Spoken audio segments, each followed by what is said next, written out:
Most know that transport planes can be used by paratroopers to land behind enemy lines or reinforce an ongoing battle, but the other great use with transport planes is that you can increase supply in an air region.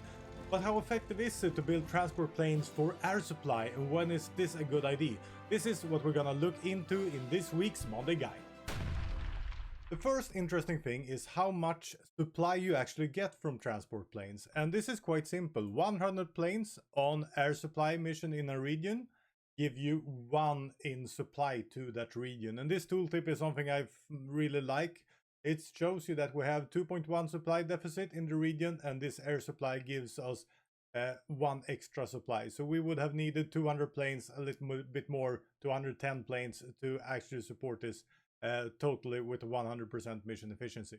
And this doesn't need trains or trucks to get to the troops, and this supply goes directly to the troops. So this is split evenly among all the troops that you have. The second really interesting thing, and you know I love this, is the cost effectiveness of air supply. So you need 100 transport planes to drop 1 supply, and 1 transport plane costs 38 in production so build, so 3,800 to drop 1 supply. That's the cost for that, for dropping 1 supply continuously. If you want to build an offensive tank, and disclaimer, there's a lot of tank templates out there and infantry templates, but let's go with this. Yes, you have an offensive tank, it costs you 1.5 to 2.5 in supply. An offensive infantry division costs you like 1 to 2 supply to keep rolling.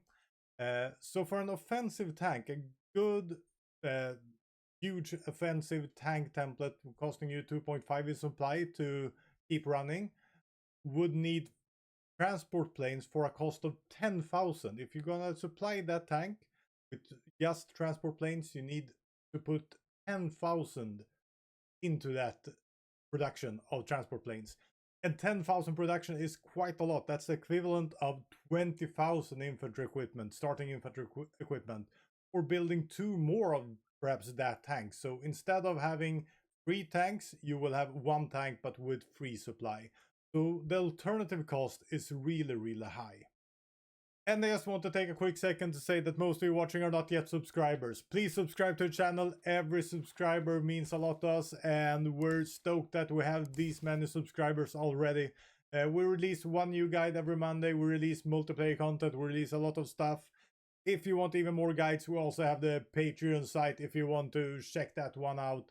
And yeah, I'm gonna finish there and continue with the guide.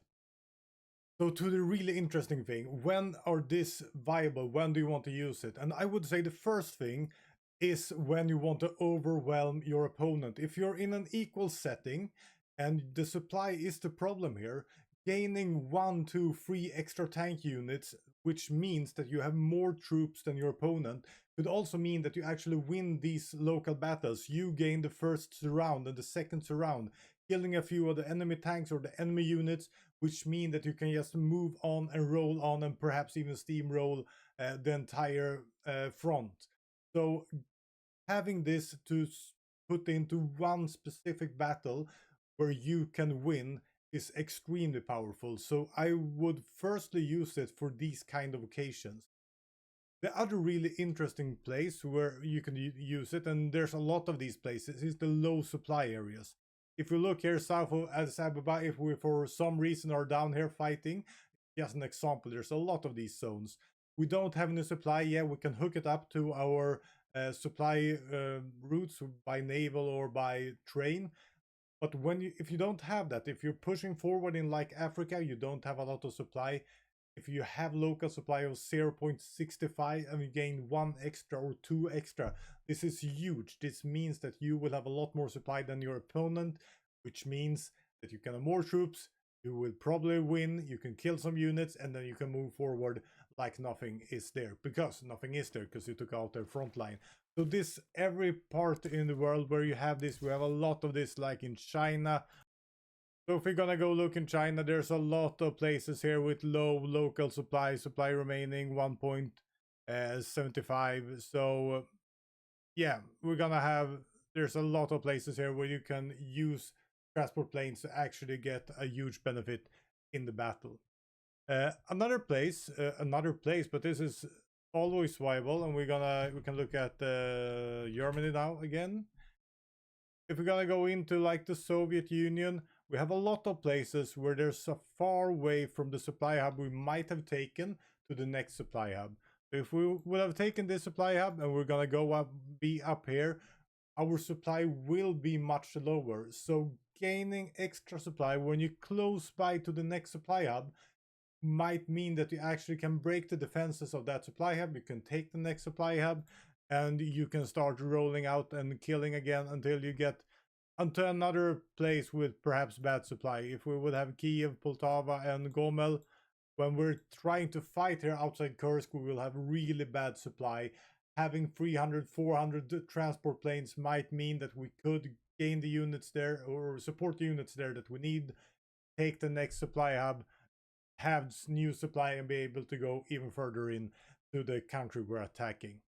And another place I would love it is D-Day landings or landings in any way. Because you take the first port, you need to pour in a lot of units. You want the supply to be actually able to defeat enemy quick response forces or everything coming against you. Being able to push in some extra supply is really, really good. And an obvious thing to do here is when you actually have built transport planes for the airdrops, you gotta do your airdrops. And if we look at the supply here, they will lose supply quickly. And they go down here to 21% supply. So we have badly supplied paratroopers here. What we can do is just take our transport planes. We need to have them in good range. Go for air supply and put some air supply into the region here. And we support them with 0.5, 0.4 in supply. And that's just with the planes we have. So let's look at the troops now. They were at 20%. They're now at 56% in supply status. So that's really, really useful because you have the planes. The planes are free now when you have used them to drop. So why not just push in that extra supply, make sure that your paratroopers are a little bit more sturdy when you get counterattacked by the enemy. But yeah, I think that's it. And I really love making these kind of guides. Always fun to really, really go deep and into a subject and think about it. I think I have underutilized transport planes. This is something I'm gonna use a lot more in the circumstances that I described earlier. So yeah, really fun to do this. I hope you enjoyed, and I will see you guys next time.